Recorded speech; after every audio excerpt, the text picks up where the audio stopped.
Sometimes we have trouble helping people think deeply about the problems or issues they face. Well, it comes down to critical thinking, and we ask the question, what is critical thinking anyway? And we looked it up. There are lots of terms synonymous with critical thinking, such as active learning, team-based learning, decision-making, problem-solving, clinical reasoning, and the list goes on and on. But you still might wonder, well, how's it work? It's useful to think about it in a series of steps, as a process, specifically the cognitive steps of critical thinking. And there are 7 of them. First of all, there's information seeking. That's knowing where to find the information you need to address a problem. Then, there's analyzing data. That's interpreting the meaning of the data that we have collected. There's also determining differences. That's comparing the data to determine the similarities and differences in that data. There's drawing inferences. That's using our data to draw some conclusions or hypotheses that can be used to address the problem. We can apply standards. We can see how our conclusions are related to standards in the field. We can envision a plan to solve the problem, using our data and inferences to construct a plan to address the issue that we're facing. And transforming that plan into action, we'll see now how the plan works.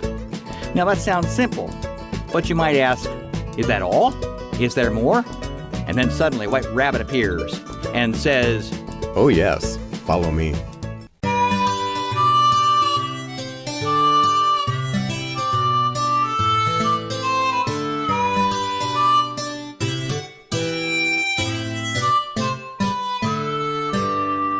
I'm hungry. I wonder if it's time for tea.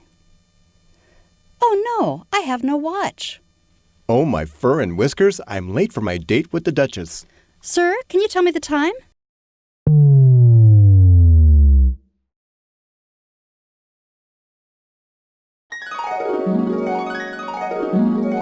Oh no, now I'm lost. I certainly will miss tea. I'll have to find my way home. I need to do this in an organized way.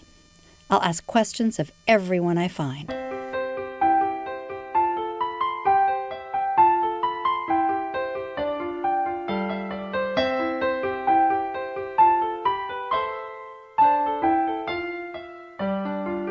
Ma'am, I'm Alice.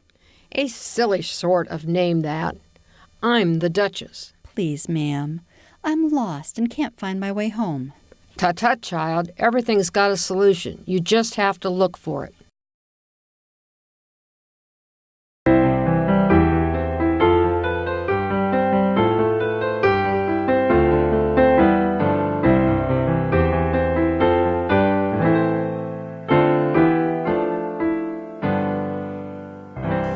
Hello, sirs.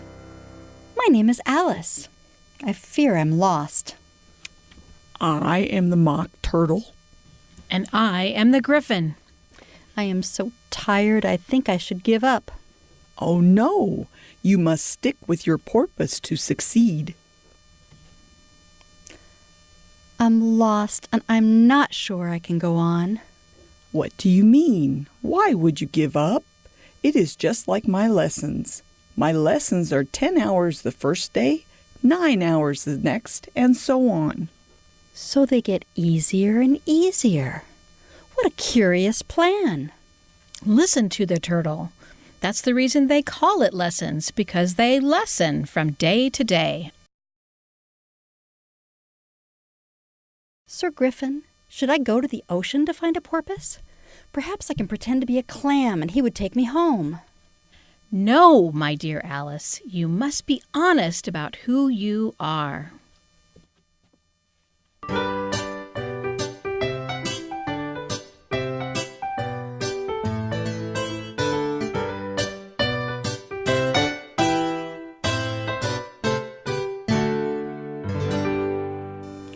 Hello, my name is Alice. What are your names? Tweedledee, Tweedledum. I'm lost and need to find my home. That's foolish. No, it's not.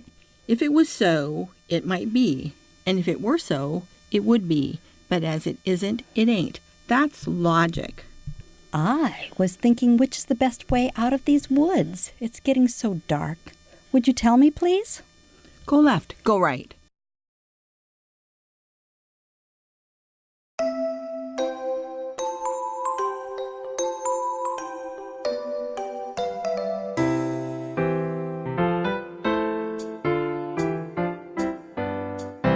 My name is Alice, fine sirs. I am the Mad Hatter, and these are my two friends, Dormouse and March Hare. Pleased to meet you.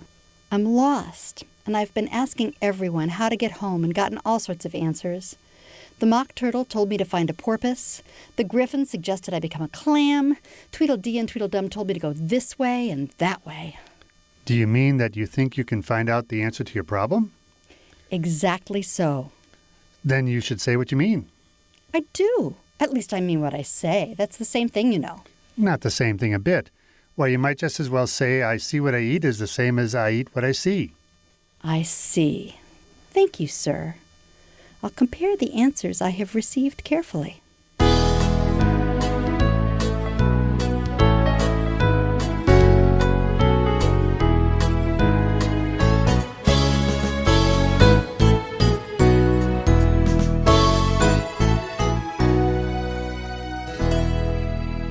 Hello, Cat. I'm Alice. I'm the Cheshire Cat. Why are you here? I don't want to be here. Which way do you want to go? I don't know. Then it doesn't much matter which way you go. But I want to go home. That's a different matter entirely. Follow the path.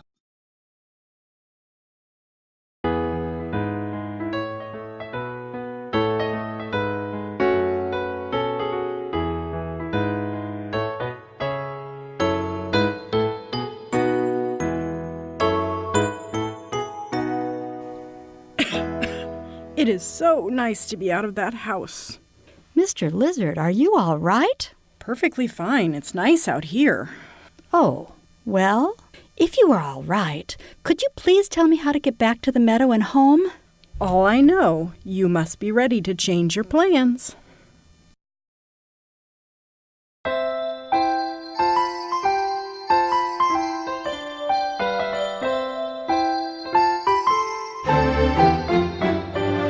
Who are you? I hardly know, sir, just at the present. At least I know who I was when I got up this morning, but I think I have changed several times since then. What do you mean by that? Explain yourself. I can't explain myself, I'm afraid, sir, because I'm not myself, you see. I don't see. I want to get home, and I've had such strange advice. Sometimes you have to be strange to get what you want. Think of things in a different way. Well, this seems very queer to me, but thank you, sir.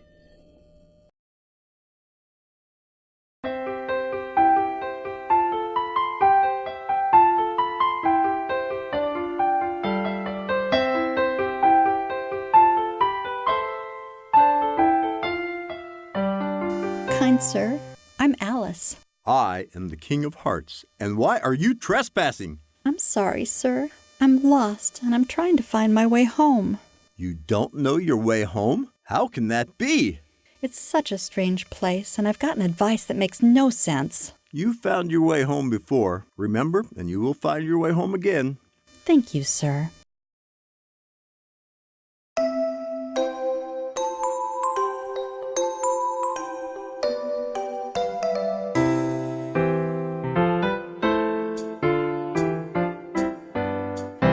Mad Hatter, I've gotten so much information.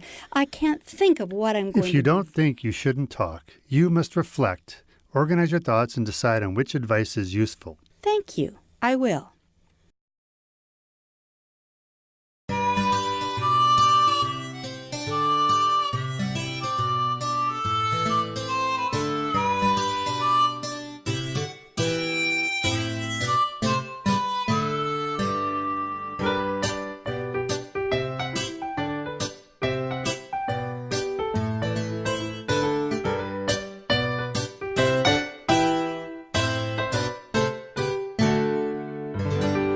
Sir, I'm Alice, and I've followed you down this rabbit hole. Can you please show me back to the meadow?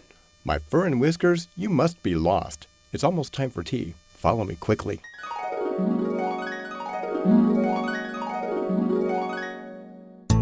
There you have it. Alice found her way home by using the 10 habits of the mind. She was inquisitive. She asked questions to find out what she wanted to know, identified context, related the solution to her environment. She used her experience by applying her past knowledge to the problem. She reflected on the advice she was given, was willing to be creative by looking at alternative solutions and open-minded, considering others' opinions, and Alice was flexible. She was open to changing her mind. She persevered. She stuck to her task. She was intellectually honest, and she developed confidence in problem solving. So, next time you wonder, how can I get them to think? Just remember the 10 habits of the mind and the 7 cognitive steps to critical thinking. When you teach these, you may be surprised at how your students may approach problem solving just a little differently. Just like Alice, teaching your students critical thinking skills may just help them find their way home. And that's Critical Thinking with Alice.